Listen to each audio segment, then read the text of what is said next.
Ladies and gentlemen, welcome back to the Shirtless Plantain Show. This is your summer edition, your Arsenal edition. I don't know, Coach. What we calling this shit, Coach? You tell me. Whatever you people want to call it, we'll call it that. How about that?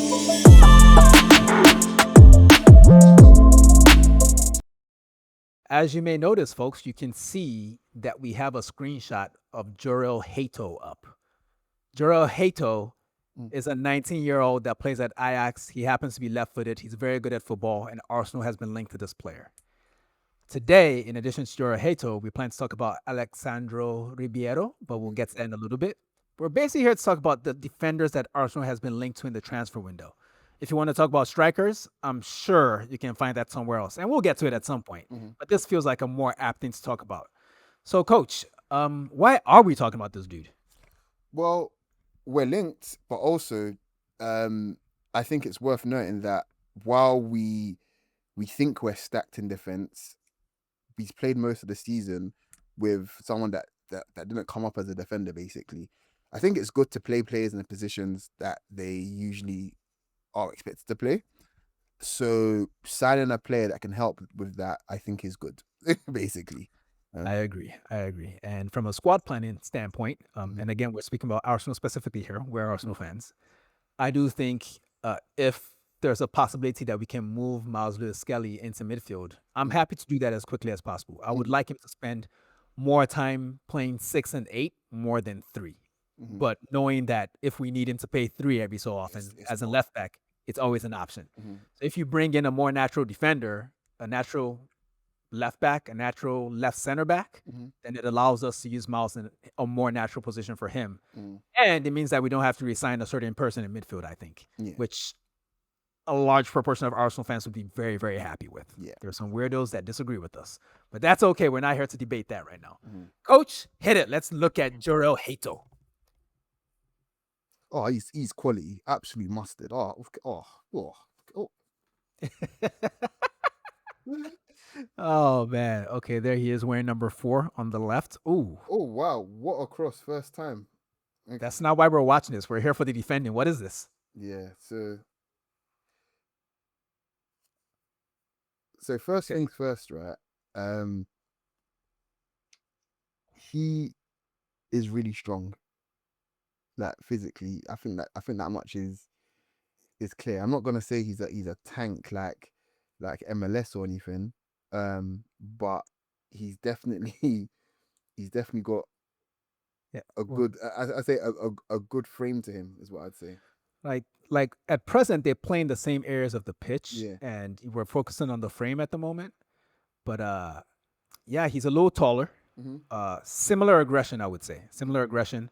Clearly a good one-on-one player based on this comp. And again, folks, we want to put up the disclaimer. We understand that these comps often include just the good bits. Mm-hmm. We know that. We've never been tricked by a comp.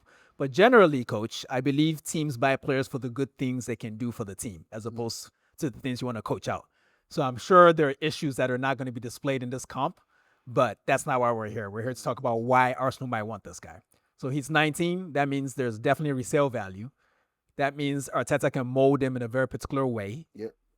So I understand that from a financial standpoint and a squad building standpoint.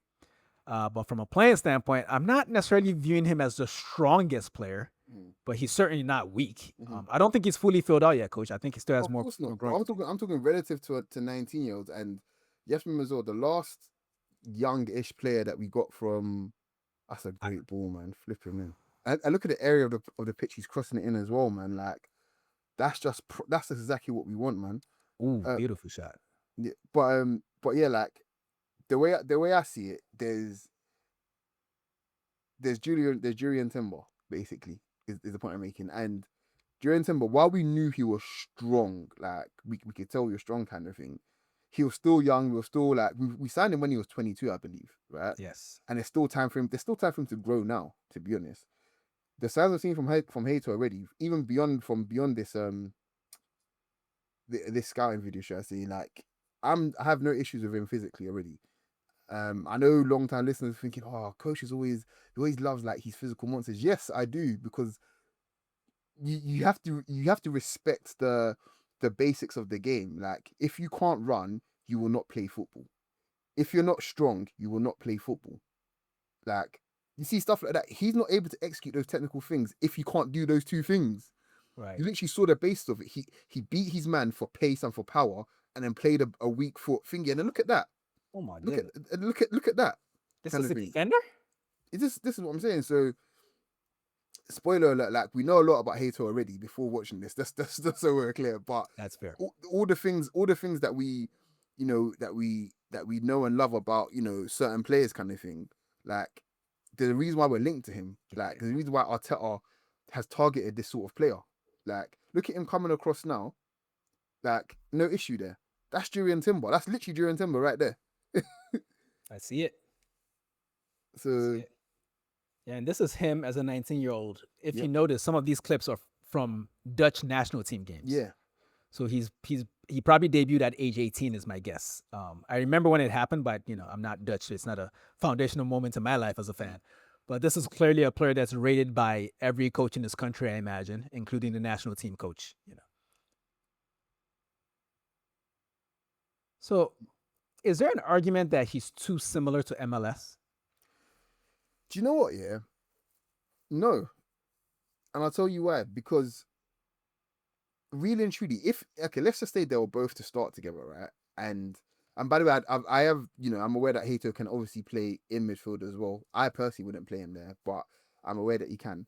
But if they were both to start together, all that essentially means is that when teams now have their pressing structure kind of thing, when they want to go quote unquote man for man, whatever kind of thing, and they're not really looking at, who the actual player is kind of thing, we can replicate certain things with those players because they're both capable. You see what I'm saying?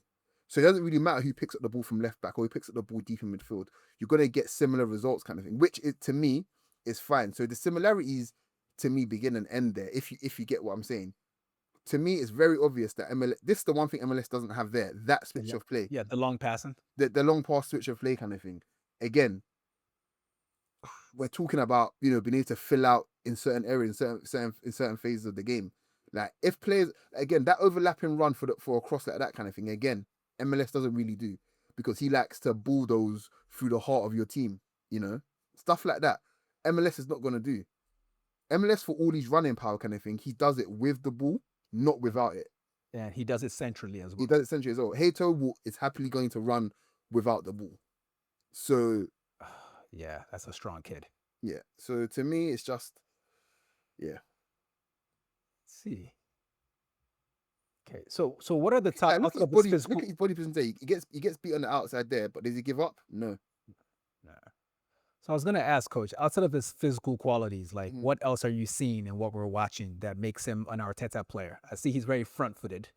I see he's very good in the 1v1s. He's very good in the duels. But what exactly is the big selling point here?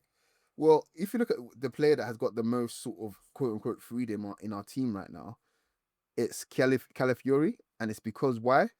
He shows personality, and this is what I'm seeing from Hato as well. Like, if you're looking at it in relation to his teammates as well, this Ajax team isn't the best it's been kind of thing at all. I mean, they just choked the league title from 9 points ahead. You see what I'm saying? So terrible team. But if you're looking at the, what's the word I'm looking for? The a leader, basically, someone that you don't have to. Arteta's not gonna have to, worry about him psychologically. Oh, can I, how is he going to react in this sort of situation, kind of thing? You've just given God knows how many minutes to two guys who are 17 years old at the beginning of the season, kind of thing. Arteta's gonna have no issue with this kind of thing. He doesn't have to worry about that from that regard. And for my money, despite Ajax being what they are, their academy is still one of the best in the world by a gazillion miles. Like, they prepared these boys so damn well. Yeah. So that's essentially what I see Arteta sees, kind of thing. Someone that he's not worried about. Look, there we go again, running without the ball, like making forward runs without the ball, kind of thing. MLS isn't going to do that for you, not because you can't, but he's far better served just drawing players to himself with the ball and then laying it off to somebody else. So, I mean, he's not even built to be on the wing, man. The dude looks like, like, what's that rock That rock thing from the Fantastic Four. That's how Evanescence. Oh, the thing. The Thing, yeah, The Thing. I called him the rock thing. I'm getting old, man. But yeah, but yeah. Who would you consider? You mentioned Urian Timber a couple minutes ago, but outside of the obvious, who else would you compare him to in today's game? Left-footed, hybrid, left center back, fullback, could do a job in midfield. Who are you comparing? Who is that? Like Vardiol, maybe? So there was a couple. So they compared him to Guardiola and what's his name? Oh my gosh, Theo Hernandez. Yeah, Theo Hernandez to me is just, in terms of traditional left backs, attacking left backs, he's top 2, top 3 in the world. Like, he's just a dynamo. Like, he can transform your attack by himself, kind of thing. Right. I don't really see that with Hato, not yet anyway. If I'm being honest, it's probably Vardiol, but it's weird because Vardiol for me isn't a great defender, but he is big and he is strong. He is big and he's strong, and he is going to be an option for you when you have the ball. He's going to offer you a lot, kind of thing. What I'm saying from Hato right now, Hato can probably play left back on his own. He's not going to need his left winger to drop back for him. He's competent. The same way with Timber as well. Timber, look at that. Oof, look at that. This is not a defender, man. He can defend, but this is not a defender. This player is too complete, man. This is what I mean. Like, again, Arteta sees all these sorts of things. Players playing with personality, where it's just like, yeah, I'm a left back kind of thing, but I can also do this for you, and I can do that for you. And, for a good price, brother, I could probably do this for you as well.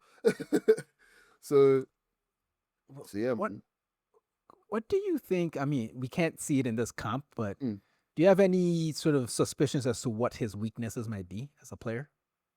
Oh, straight away, he's aggressiveness, man. He'll put it like this, right? There was the goal Haaland scored against us at the Etihad, where Calafiori got beat by Savio's. That will happen to Hato in the Prem. That will happen to him. He presses up against what's his name?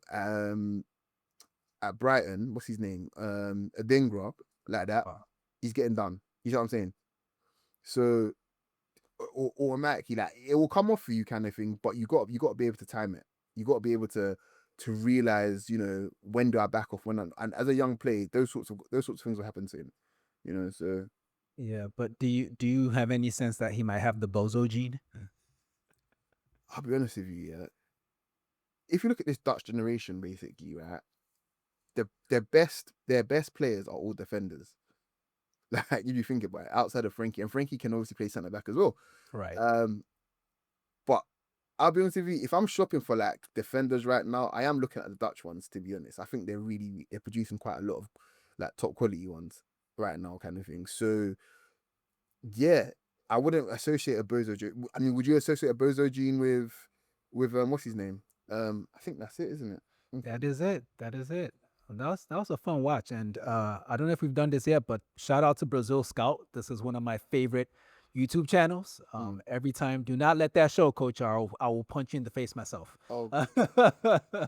But yeah, shout out Brazil Scout. We're essentially using their video in a sense, but we're just fans of the game, same way they are. But yeah, this is a player. I guess, Coach, the question then becomes, what are the odds in your mind of him actually popping up at Arsenal this summer? That's a good question, man. I'd love for it to happen, to be honest. I really would. Only because it would boil piss. I hope he's our first signing in the summer, to be honest, because it would boil so much piss. And I think that's what I'm here for, to be honest. Annoying Arsenal fans, I think, is just the funnest thing to do right now, to be honest. But outside of that, yeah, I'd love to see it happen. And I'll be honest with you, genuinely, because we don't know about Tomiyasu's fitness. I'd love to see that happen, and we actually keep Kyrgios as well. That's what I think should happen. Yeah, my slight frustration there, or my slight concern there, is that we have too many left footers. It's ridiculous. Because I want someone that comes across as natural Saliba depth. And towards the end of last season, we saw Saliba making uncharacteristic mistakes because he had probably played too much throughout the season. While I don't mind us bringing in a defender, if we bring in a purely left-footed guy to go with Kivior, who's the main backup, also a left-footer, I think that isn't necessarily the best. Mm. But I'm not mad at it. I'm still taking the depth over the specifics. Just bring the profiles in, and we can deal with those problems later. But another option that we've been linked to in recent days is Alexsandro Ribeiro. Mm-hmm. This is a 25-year-old, 6'3" Brazilian who currently plays for Lille. Tell me where you've heard that before, Coach. That sound like a certain big Gabby. You'll fall in love. I know you will. will. Our number 6 is the king of King of Brazil. Brazil. Yeah, this is a template. He's also being linked to Napoli, and he just debuted for Brazil over the last set of World Cup qualifiers, the 2 games that Carlo Ancelotti coached. He actually started at left center back in both of those games, I believe. Yeah. But go ahead and hit that video for us, Coach. Skip ahead a little bit, but hit the video. Yeah. So we'll look at him from here. Let's see what he's made of. 6'3", And he's got 90% goatee pass as well, success. man. Like he's got who's got a similar goatee like that? What rapper is it? I'm trying to remember now. All right, let's see. He's got He's in the yellow. He's in yellow. Yeah. There he is. That's not cute, but he's defending. Okay, central center back in a 3. Nice long ball. Left foot. Okay. Takes charge. I like it. Okay, let's see the recovery. Okay, good stuff. How quick is he really? One thing I'll say about defenders, right, playing in League 1 is that you never have to worry about them physically. No, they are challenged week in and week out. Especially centre backs. You know, what's hilarious is that they're clearly the best team in France. Basically, their captain to me is a weakling. Marquinhos to me is a weakling, to be honest. Like, but you know, he's protected very well, is what I'll say. So. Well, this lad clearly can ping it, and if I'm not mistaken, he's left-footed, but it doesn't particularly seem as if he has any issues using his right. He looks very comfortable on his right foot as well, even from the left side. Mm-hmm. If the pass is on, okay, so this is him. Yep, that's his right foot again. Yep, and he finds a man. Very nice, very nice. The distribution is definitely of the level, I think. Yeah. Interested to see his short game, see how he passes in short quarters, because a lot of the passes we've seen so far are him playing vertical passes up the pitch, and he clearly has that in the bag. Him against you know who? Oh, Joker is giving it up again. And there he is again. Oh, this is some beautiful passing. This is really the man that made Jonathan David a proper footballer. I can see it now. Yeah, I mean, when the ball gets forward, good at that's at a good rate kind of thing. Your forwards should tend to,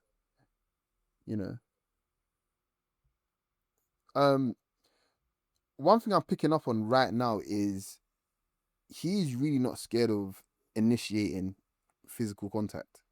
Yeah, he looks like an Arteta player. Okay, I like that. Again, even with the ball, like he's happy to initiate contact. Very smooth, very smooth. Nice.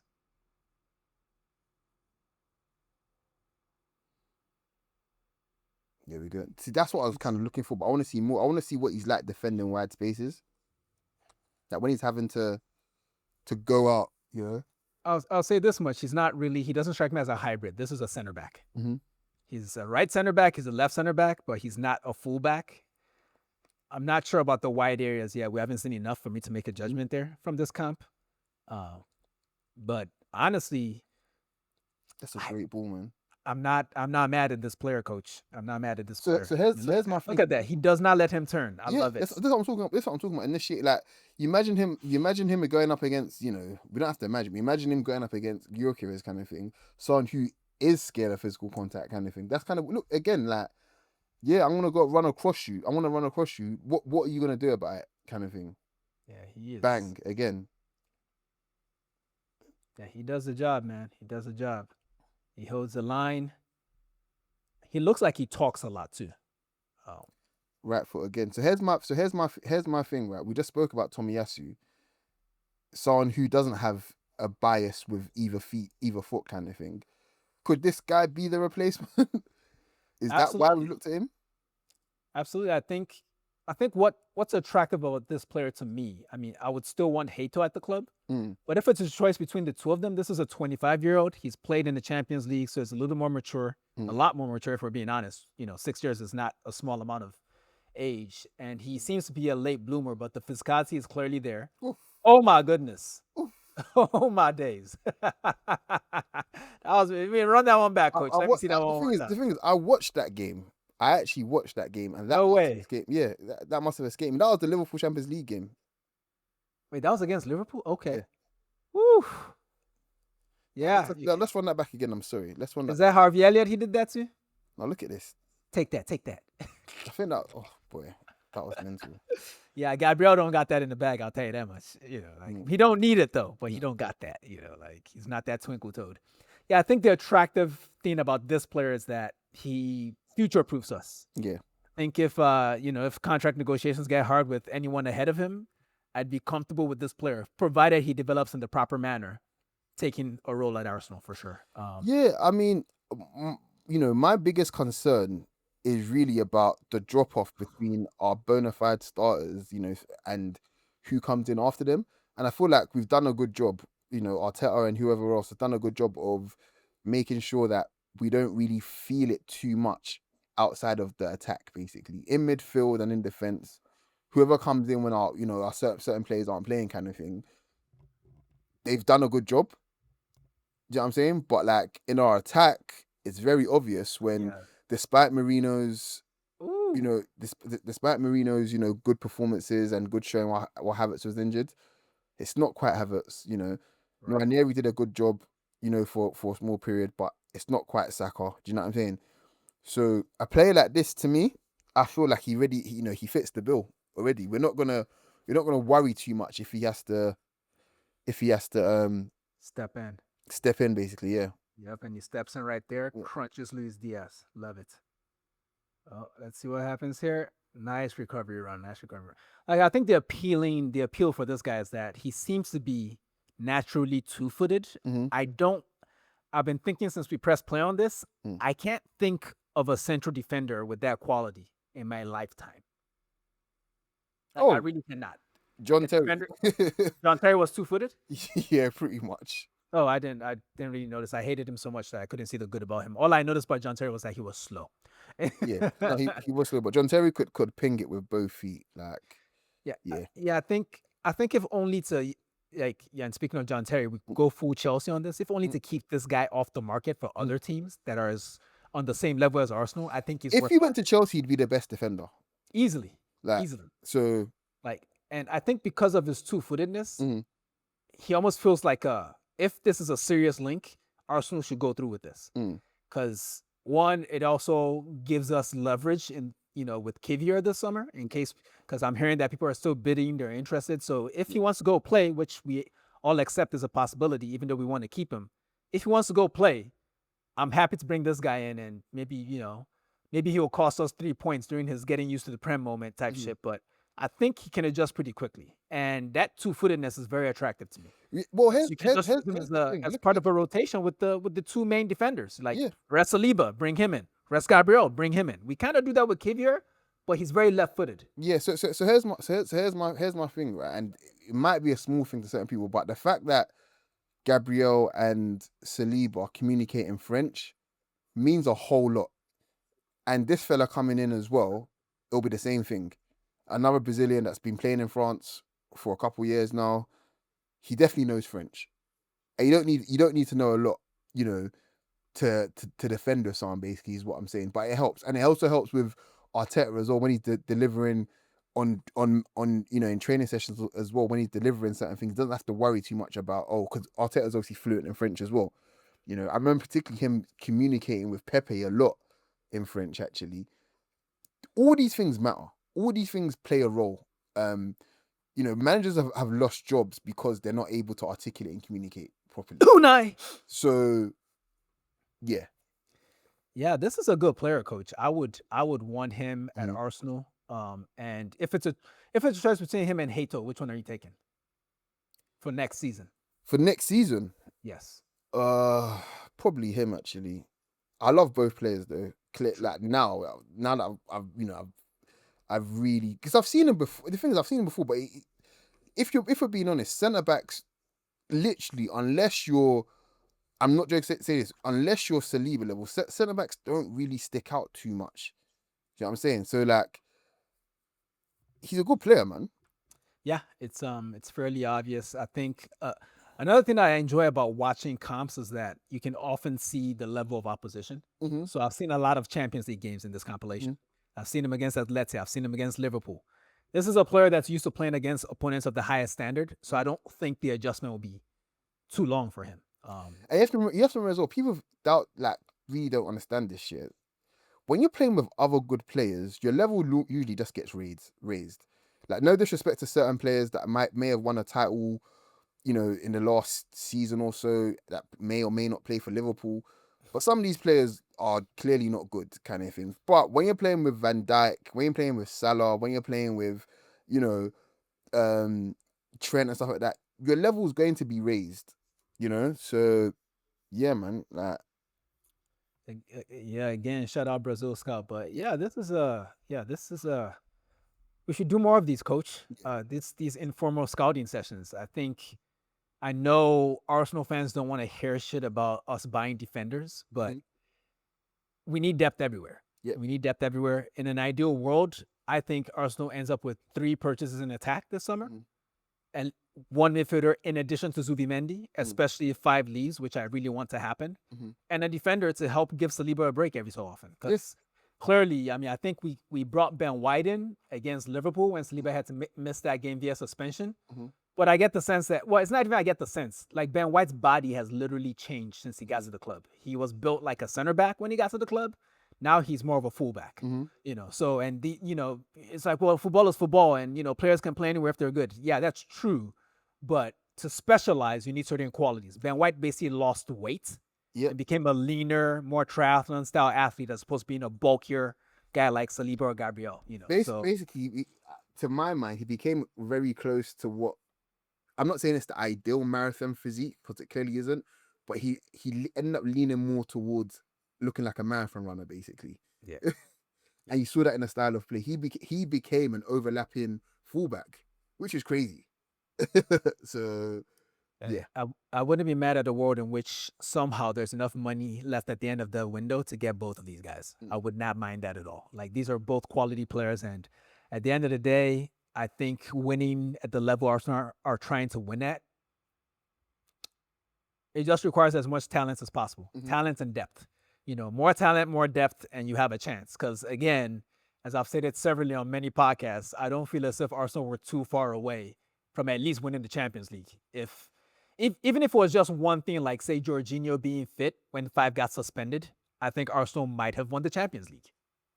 Yeah, I mean, we've talked it to death already, but Of course. regardless of what we sign in the summer next season, our biggest chance of winning the league, two biggest chances of winning the league, is number one, what Arteta does on the training pitch and making sure our best players are fit. Like, if we know who they are. If we can get all of our best players playing, starting 30, 32 to 35 league games, starting, right, Arsenal will have a fantastic chance of winning the league next season, regardless of what we sign in the summer.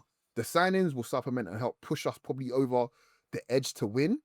But regardless of who we sign, we need those players to be fit. We need Rice, Gabriel, Saliba, Saka, Odegaard, Raya, Timber, Havertz. All these guys need to be fit for for most of the season, regardless of what we sign. So, That's fair. So last question. mm, Who do you think rank these 3 players in order? mhm, Jorrel Hato, mhm, Alessandro Ribeiro, mhm. Jakob Kivior. Rank them 1 to 3. um, I want to go Hato, Ribiero, Kirio, but it's not huge gaps. No, no. It's just basically what it's what rather than me looking at reality, I'm projecting here Yes. basically. it's the talents we're judging here. Yeah. Like who is more talented, and I think you're correct that Hato is probably the most talented. Mm. Ribeiro is very attractive because of that two-footedness. I can't get over it. Like I just love when players can use both feet to a high level. But I asked that because I wanted to make the point that I wouldn't be mad as much as we want to keep Kivior. I wouldn't be mad at him leaving because I also think when a team has been together for a while and they haven't achieved their objective, it's good to shake the room up. Even when you win, it's good to shake the room up sometimes, So maybe this guy comes in and he's actually good enough to push the guys ahead of him. Because I think with Kivior, we've all decided, Arteta, Kivior himself, Gabriel, Saliba, we all kind of know where he fits in the hierarchy. Yep. He's behind those two guys. We need a guy to come in and push these dudes. Maybe he won't get the shirt, but at least there's a jeopardy. Kivior is not getting that shirt from either one of them unless they're injured right now. We know. Yeah, and I think it's important to highlight as well. There's always opportunities. Basically, there's always opportunity, and I'm not saying that we signed Ribeiro now and then someone gets a long-term injury and then bang, like this guy's now our first choice centre back kind of thing. But players need to be signing with that in mind, that okay, this manager assigned me for this team kind of thing. How far away am I from me being actually the starting option, regardless of injury, kind of thing? That's where I feel like we're at now. Like we're past the stage of we need to just get better and we need to improve our first thing kind of thing. We need to be looking at what's the term that people use. We need to talk about raising our floor, basically. That's what it is, Yeah, well said, Coach. That's it for me today. So yeah. So on that note, thanks for hanging with us. This has been the SPS Arsenal edition Scouting Report. Yeah, that's too long a name, but we'll figure something out. In any event, keep an eye out for more of these throughout the summer, and we will talk to you soon on a main pod or something else. We've taken our break. We're back officially. All right, Coach, you know what to tell the people. peace. Hey folks, this is Dean from the Shirtless Plantain Show. Don't forget to subscribe, comment, and follow us on all our socials. You can see them right beneath our recordings in every video. Thanks again, and see you on the next one.